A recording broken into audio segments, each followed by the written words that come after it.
السلام علیکم ورحمۃ اللہ وبرکاتہ۔ آج کا سوال ہے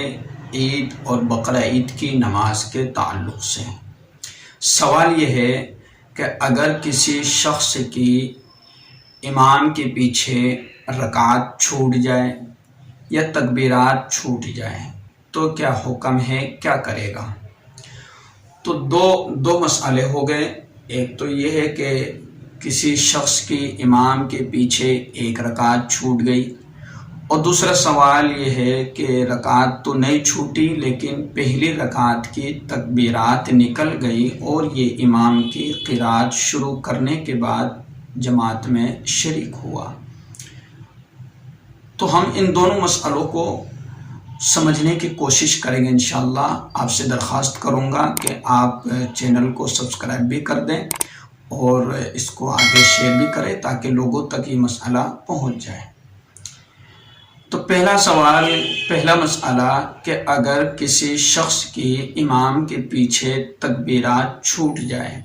اور آپ کو یہ بات بھی معلوم ہونا چاہیے، اس کی وضاحت کر دوں تاکہ آگے والا مسئلہ سمجھ میں آ جائے کہ عید کی اور بقرہ عید کی پہلی رکعت میں امام صاحب ثنا پڑھنے کے بعد 3 تکبیرات کہتے ہیں،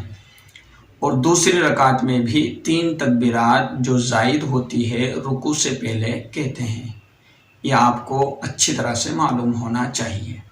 اب آتے ہیں اپنے اصل مسئلے کی طرف اور اصل سوال کی طرف کہ اگر کسی شخص کی تکبیرات چھوٹ گئی اور امام صاحب نے قرات شروع کر دی اور پھر یہ آ کر جماعت میں شریک ہوا، تو یہ شخص جماعت میں شریک ہونے کے بعد آ کر فوراً اپنے تکبیر تحریمہ یعنی نیت باندھ لے، اور نیت باندھنے کے فوراً بعد جو 3 تکبیریں چھوٹ گئی ہے ان 3 تکبیروں کو اللہ اکبر ہاتھ اٹھا کر کے اور 3 تکبیروں کو مکمل کر لے۔ دوسری صورت، اگر یہ شخص امام کے رکوع میں چلے جانے کے بعد آیا ہے، یعنی امام صاحب رکوع میں گئے ہی تھے اور یہ پیچھے سے آیا، تو اب اگر اس کو یقین ہے کہ میں 3 تکبیریں کھڑے جو زائد ہے تکبیر تحریمہ کہنے کے بعد میں 3 تکبیریں مکمل کر لوں گا، اور مکمل کرنے کے بعد میں رکوع میں امام صاحب کے ساتھ شامل ہو جاؤں گا، تو یہ شخص اپنی 3 تکبیریں مکمل کرے اور پھر امام صاحب کے ساتھ رکوع میں شریک ہو جائے۔ اور ظاہر سی بات ہے کہ ہر مقتدی کو اپنے امام کا ایک انداز معلوم ہوتا ہے کہ یہ 3 تسبیح پڑھتے ہیں، 5 تسبیح پڑھتے ہیں۔ تو اگر یہ اندازہ ہمیں ہے اور ہمارا غالب گمان یہ ہے تو ہم اپنی تینوں تکبیریں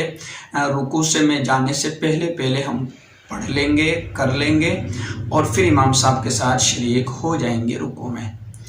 لیکن اگر ہمیں اس چیز کا غالب گمان نہیں ہے، ہمیں شک ہے کہ میں اگر 3 تکبیریں کہنے جاؤں گا تو امام صاحب رکوع سے سر اٹھا لیں گے، تو یہ شخص امام صاحب کے ساتھ رکوع میں شریک ہو جائے، اور رکوع کی تسبیح پڑھنے کے بجائے اس کو تکبیرات پڑھنی ہے، یعنی ہاتھ نہیں اٹھائے گا بلکہ بغیر ہاتھ اٹھائے رکوع میں اللہ اکبر اللہ اکبر اللہ اکبر اس طرح کہہ لے۔ اور جتنی تکبیریں یہ کہے، چاہے 2 تکبیر ہوئی ہو یا 1 تکبیر ہوئی ہو، اور امام صاحب نے اپنا رکوع پورا کر لیا اور رکوع سے اٹھ گئے، تو یہ شخص بھی اپنی بقیہ تکبیروں کو چھوڑ دے اور امام صاحب کی پیروی کرے گا۔ یہ تو ہو گیا ایک مسئلہ مکمل کہ اگر کوئی شخص جماعت میں درمیان میں شریک ہوا، اب چاہے امام صاحب قرات کر رہے ہو، اس کو اپنی 3 تکبیریں ہاتھ اٹھا کر مکمل کر لینی ہے۔ دوسری صورت کیا بنی کہ اگر امام صاحب رکوع میں چلے گئے اور یہ پیچھے سے لیٹ آیا ہے، تو اگر اس کو غالب گمان ہے کہ امام صاحب جب تک میں اپنی تکبیر پوری کروں گا تب تک امام صاحب رکوع میں ہی رہیں گے اور میں رکوع پالوں گا امام صاحب کے ساتھ میں، تب تو یہ رکوع سے پہلے اپنی مکمل تکبیر کر لے اور پھر اس کے بعد امام صاحب کے ساتھ شریک ہو جائے۔ لیکن اگر غالب گمان نہیں ہے اس کا، بلکہ اس کو شک ہے کہ امام صاحب رکوع سے فوراً سر اٹھا لیں گے، تو رکوع میں جا امام صاحب کے ساتھ شامل ہو جائے اور پھر اس کے بعد جتنی تکبیریں کہہ سکے تکبیریں کہہ لے، اور رکوع کی جو اصل تکبیر ہے اس کو چھوڑ دیا جائے۔ یہ تو ہو گیا ایک مسئلہ۔ دوسرا سوال تھا کہ اگر کسی شخص کی ایک رکعت مکمل چھوٹ جائے، یعنی یہ دوسری رکعت میں امام صاحب کے ساتھ شریک ہوا، دوسری رکعت میں شامل ہوا، تو اب کیا کرے گا؟ تو اب اس کا حکم، اب اس کو کیا کرنا ہے کہ جب امام صاحب کے ساتھ ایک رکعت مکمل کر لے گا اور پھر اخیر میں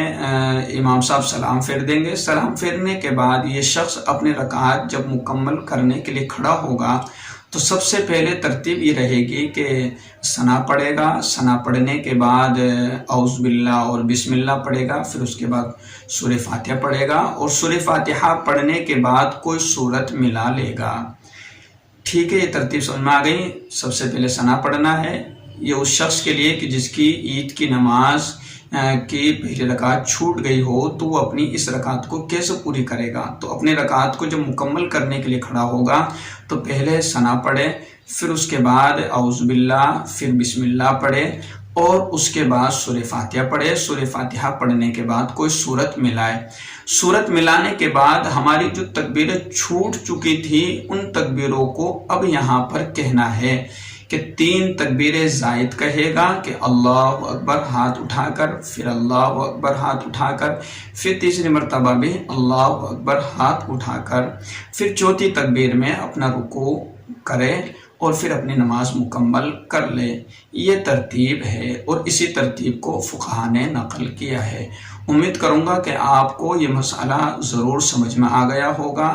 آپ کمنٹس میں بالکل اپنی رائے کا اظہار کریں، آپ کو اجازت ہے، اور اس ویڈیو کو زیادہ سے زیادہ شیئر کریں تاکہ یہ مسئلہ لوگوں تک پہنچ جائے۔